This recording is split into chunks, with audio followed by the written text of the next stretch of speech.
C Joseph Vijay எனும் நான்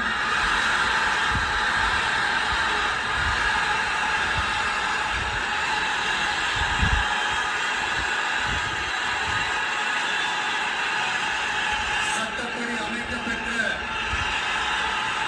இந்திய அரசியல் அமைப்பின்பால்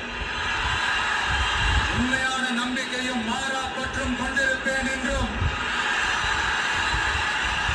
இந்திய நாட்டின் ஒப்பில்லாத முழு முதல் ஆட்சியையும் ஒருமையையும் நிலை நிறுத்துவேன் என்றும் தமிழ்நாட்டு அரசின் முதலமைச்சராக உண்மையாகவும் முழச்சான்றின்படியும் என் கடமைகளை நிறைவேற்றுவேன் என்றும் அரசியல் அமைப்பிற்கும் சட்டத்திற்கும் இணங்க அச்சமும் ஒருதலை சார்பும் இன்றி விருப்பு வெறுப்பை விலக்கி பலதரப்பட்ட மக்கள் அனைவருக்கும் நேர்மையானதை செய்வேன் என்றும் ஆண்டவன் மீது ஆணையிட்டு